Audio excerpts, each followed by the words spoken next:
And that's part of the reason why I think it's important in general to remember your dreams is a lot of times we get so distracted and so bogged down in the day-to-day life, in our work or our school or the minutia of what's happening, that we don't really have time to reflect on how we are. Someone will ask, how are you? And you'll just think, oh, I'm fine, I'm getting by, just another Monday, I'm busy, yada, yada. But you don't really think, how are you really doing emotionally at your core? And if you want to know how you're doing, look at your dreams. What are you dreaming about? Are you dreaming about beautiful fields and the beach and calm waters and peace and tranquility? Or are you dreaming that you're up on stage at a talent show and you haven't prepared an act and you're freaking the fuck out? Because that's a nice window into your emotional well-being.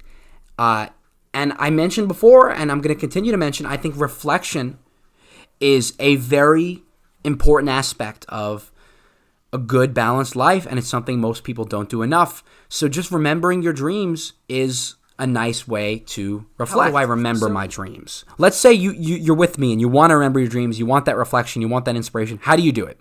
I think it's important to briefly mention the 4 stages of sleep before I can let you know how you remember your dreams.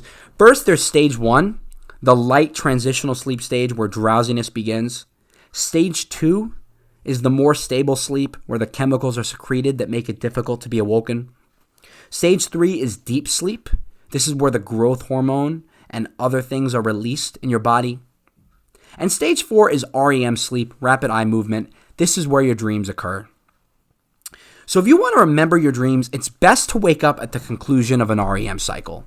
A complete cycle lasts around 90 to 100 minutes. You guys have probably heard this before. If you wake up at the end of that cycle or in 90-minute, 100-minute increments, you're more likely to remember your dream.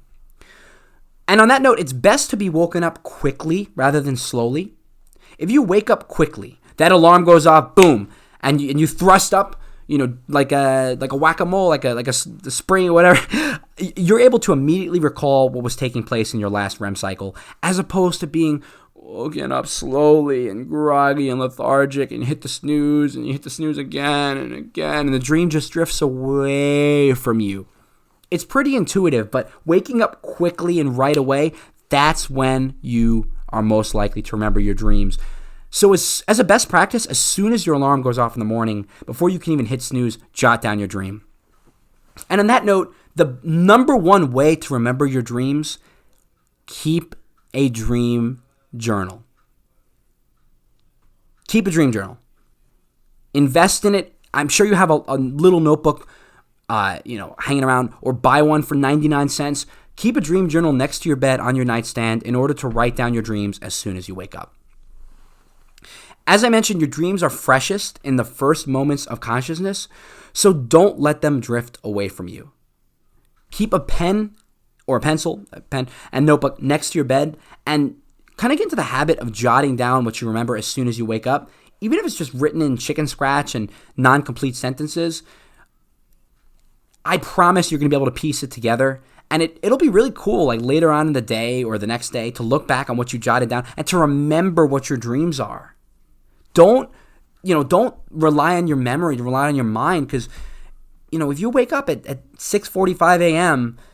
and then at 2 p.m. you're having lunch, you're like, oh, what did I dream about? I guarantee you've had so many layers of stimuli and different things that have been occupying your headspace that dream is going to be far, far away. We have a lot of things we're expected to remember in our daily lives.